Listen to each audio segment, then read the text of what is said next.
అందరికీ నమస్కారం. ఈరోజు మన ఛానల్లో ఈ 2025 సంవత్సరంలో మూడాలు అనేవి ప్రారంభమవుతున్నవి. అవి గురుమూఢమి, శుక్రమూఢమి ప్రారంభ ముగింపు తేదీలు ఎప్పటి నుంచి ఎప్పటి వరకు, ఈ మూడాలలో ఎటువంటి శుభకార్యాలు చేయవచ్చో అలాగే ఎటువంటివి చేయకూడదో ఈరోజు మనం ఈ వీడియో ద్వారా పూర్తి వివరాలు తెలుసుకుందాం. ఎక్కడ స్కిప్ చేయకుండా పూర్తి వీడియో చూస్తారని ఆశిస్తున్నాను. అంతకంటే ముందుగా ఇంతవరకు నా ఛానల్ని సబ్స్క్రైబ్ చేసుకున్న వాళ్ళు ఉంటే సబ్స్క్రైబ్ బటన్ని ప్రెస్ చేసి పక్కనే ఉన్న బెల్ ఐకాన్ని ప్రెస్ చేసి ఆల్ అనే ఆప్షన్ ప్రెస్ చేశారంటే నేను పెట్టే ప్రతి వీడియో మీరు నోటిఫికేషన్ ద్వారా మొదటగా చూసేయవచ్చు. ముందుగా వీడియోలోకి వెళ్ళిపోదాం. అసలు మూడం అంటే ఏమిటో ముందుగా తెలుసుకుందాం. నవగ్రహాలు సూర్యుడి చుట్టూ తిరుగుతాయి. వీటిలో భూమి కూడా ఒక గ్రహమే. భూమి, సూర్యుడు ఒక గ్రహానికి ఒకే వరుసలో ఉన్నప్పుడు ఆ గ్రహం భూమి మీద ఉన్నవారికి కనపడదు. దీన్నే అస్తంగత్వం లేదా మూడం అంటారు. గ్రహాలకు రాజు సూర్యుడు. సూర్యుడికి అత్యంత సమీపంలోకి ఏ గ్రహమైనా వస్తే ఆ గ్రహం తన శక్తిని కోల్పోతుంది. అలా గురువు సూర్యుడికి దగ్గరగా వచ్చినప్పుడు గురుమౌఢ్యమి అని, శుక్రుడు సూర్యుడికి దగ్గరగా వచ్చినప్పుడు శుక్రమౌఢ్యమి వస్తుంటాయి. ఆ సమయంలో అవి బలహీనంగా మారిపోతాయి. సూర్యునికి దగ్గరగా గురు, శుక్రులు వచ్చినప్పుడు గురు, శుక్రుల శక్తులు తగ్గి బలహీనమైపోతాయి, నీరసపడతాయి. వాటి శక్తి సన్నగిల్లుతుంది.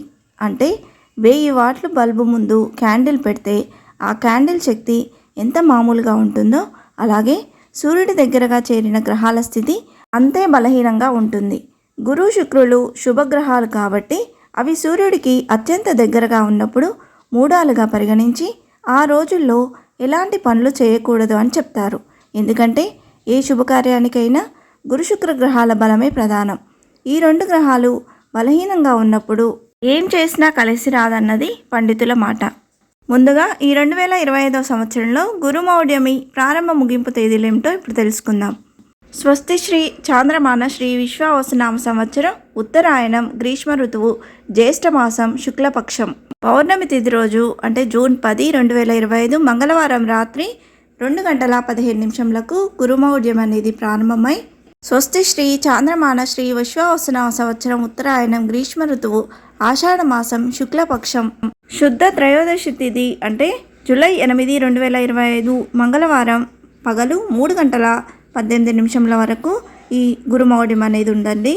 ఈ గురుమౌఢ్యమి అనేది జూన్ 10, 2025 ప్రారంభమై జూలై 8, 2025తో ముగుస్తుంది. అంటే దాదాపు 28 రోజుల పాటు గురుమౌఢ్యం అనేది కొనసాగుతుంది.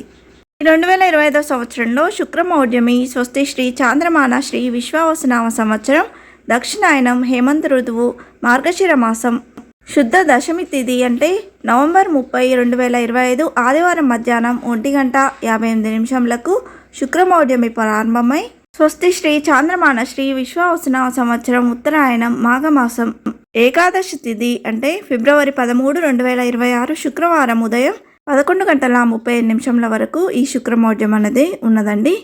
ఈ మూడాలలో ఎటువంటి శుభకార్యాలు, ఎటువంటి పనులు చేయవచ్చో ఇప్పుడు తెలుసుకుందాం. జాతకాలు రాయించుకోవడం, నవగ్రహ శాంతి, జప హోమాది శాంతులు, గండ నక్షత్ర శాంతులు, ఉత్సవాలు, సీమంతాలు, నామకరణం, అన్నప్రాసన వంటి కార్యక్రమాలు, అలాగే గర్భిణులు, బాలంతులు మూడంలో ప్రయాణం చేయాల్సి వస్తే, శుభతిథుల్లో అశ్విని, రేవతి నక్షత్రాల్లో శుభ గడియల్లో భర్తతో కలిసి ప్రయాణం చేస్తే శుక్రదోషం అనేది వర్తించదు. ఇంటి మరమ్మతులు, భూమి కొనుగోళ్లు, అమ్మటం, రిజిస్ట్రేషన్లు, ఉద్యోగంలో చేరడం, అలాగే విదేశాల్లో ఉద్యోగం కోసం వెళ్ళవచ్చు. ఇలాంటి పనులన్నీ మూడంలో చేసుకోవచ్చండి. ఎటువంటి శుభకార్యాలు, ఎటువంటి పనులు మూడంలో చేసుకోవద్దో ఇప్పుడు తెలుసుకుందాం. పెళ్లి చూపులు, వివాహ కార్యక్రమాలు, లగ్న పత్రికలు రాయకూడదు. అలాగే వివాహంకు సంబంధించిన మాటలు మాట్లాడుకోవద్దు. అలాగే ఉపనయనం, గృహారంభం, గృహప్రవేశం వంటి కార్యక్రమాలు అస్సలు చేయవద్దు. యజ్ఞాలు, మంత్రానుష్ఠానం, విగ్రహ ప్రతిష్టలు అసలు చేయకూడదు. పూజలు మాత్రం చేసుకోవచ్చు, వ్రతాలు కూడా చేసుకోవద్దు. మూడంలో నూతన వధువు గృహప్రవేశం, అలాగే పుట్టు వెంట్రుకలు తీయించడం, చెవులు కుట్టించడం, విద్యారంభ కార్యక్రమాలు అస్సలు చేయకూడదు. కొత్త వాహనాలు కొనడం, అలాగే బావి, చెరువు తవ్వడం, నూతనంగా వ్యాపారం ప్రారంభించడం వంటి పనులు అసలు చేయకూడదు. ఇటువంటి శుభకార్యాలు, పనులు లాంటివి మూడాలు వెళ్ళిన తర్వాత లేదా మూడాలు లేని సమయంలో పండితుడిని కనుక్కొని ముహూర్తాలు అనేవి నిర్ణయించుకోండి. గురు శుక్ర గ్రహాలు బలహీనంగా ఉండడం వల్ల మనం చేసే శుభకార్యాలకు ఫలితం ఉండదని పండితులు చెప్తున్నారు. ఎటువంటి శుభకార్యమైనా ఎటువంటి పనులైనా మనము మంచి జరగాలని చేస్తాం కాబట్టి మూడాలు లేని సమయాల్లో మన గ్రహస్థితులకు అనుకూలంగా పండితులను అడిగి శుభముహూర్తం నిర్ణయించుకొని ఆ శుభకార్యాలను చేసుకుంటే మంచిది. ఇంతే ఫ్రెండ్స్, ఈ వీడియో మీకు నచ్చిందని ఆశిస్తున్నాను. ఇలాంటి ఇంట్రెస్టింగ్ వీడియోస్ కోసం please subscribe my channel and press the bell icon. అలాగే లైక్ చేయండి, షేర్ చేయండి.